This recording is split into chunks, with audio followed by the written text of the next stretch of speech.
About Kaiji, gambling is kind of an underground genre in animes, or more of a subgenre, cause you can find it in a lot of different genres. I mean, when you Google gambling animes, JoJo's the 6th best gambling anime out there. It doesn't really have that many options for you to pick out of, so getting the title of best gambling anime isn't as cool as like best shonen or something. But still, Kaiji's a good ass anime. One of the best animes that can make you feel extreme excitement or dread, with pretty much no physical violence. So I just wanted to talk about it for anyone who hasn't heard of Kaiji. I don't think it's that known, so not many people have heard about it probably. Kaiji the MC lives a pretty tough life. He doesn't really have a job and struggles to make ends meet for himself. Kaiji just sits around in his house feeling bad for himself and shit. So he does what anybody else would do in that type of situation.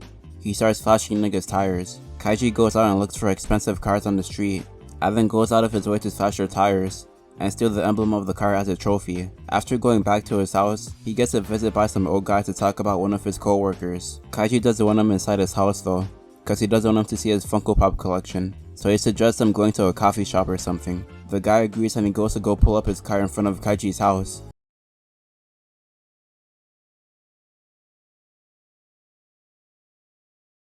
Damn, this shit's not even mine, it's rented. They go inside Kaiji's house instead, since they can't drive to talk about whatever the old guy came over for. But before they can even talk about that, Kaiji manages to fuck up and has the guy realize he flashed his car. Kaiji brought it up like a dumbass, and snitched on himself that he flashed the guy's tires. He gets into some deep shit, and ends up getting taken somewhere else by car. The old guy doesn't care about the car apparently. He's more concerned with the co-worker Koji had. Koji, Kaiji, same thing. When they get to the building, the guy runs the details to Kaiji about his friend being in hella debt, and he ended up disappearing.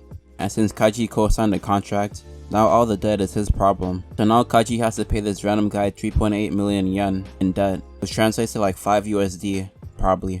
They ran the calculations, and it would take him 11 years to pay it all back. Obviously Kaiji tells the guy to fuck off since he's not paying off the debt, but then he starts threatening him and shit with his family, and then he starts to bring up what he really wanted to propose to Kaiji. The old man tells Kaiji to go board a boat in a month to participate in a gambling game. If he wins, Kaiji comes home debt-free plus some profit of his own, and if he loses, he gets sent to a sweatshop to make YouTuber merch. He doesn't say what happens when you lose exactly, but it's pretty fucked up. Kaiji's weighing the pros and cons on it, but then the old guy pressures him into it with a phone call.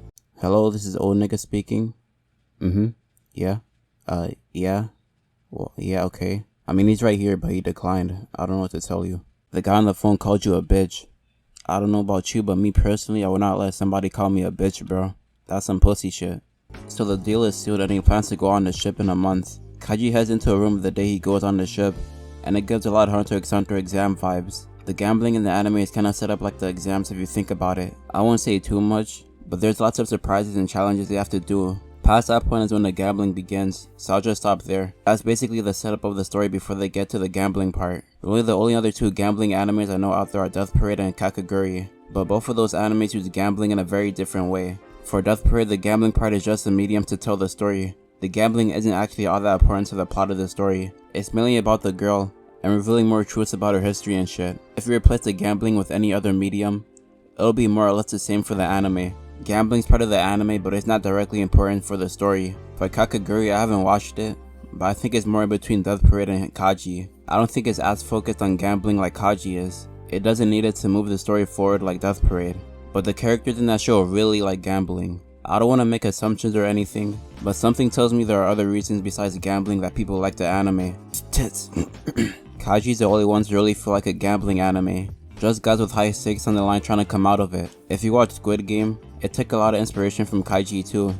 Lots of games they have in that show are one-to-one copies of the original. I didn't watch Squid Game, but lots of the clips I've seen are very similar to Kaiji. Both have characters walk across beams where they could die if they fuck up. Both are about rich people using their wealth to manipulate poor people for their entertainment. I haven't watched Squid Game, so I don't know what it's about exactly, which some people would consider a cardinal sin. I didn't even know it was about gambling before making this video. I thought it was just niggas playing on a TV show for a prize or something. All I knew was that a lot of niggas love that one Asian girl. Kaiji is just an anime that likes to fuck with you psychologically, and not in a way that most other animes do. When other animes try to fuck you up mentally, most of the time it's either rape or gore. A lot of people saw how Berserk made it work, so a lot of other animes try to imitate that.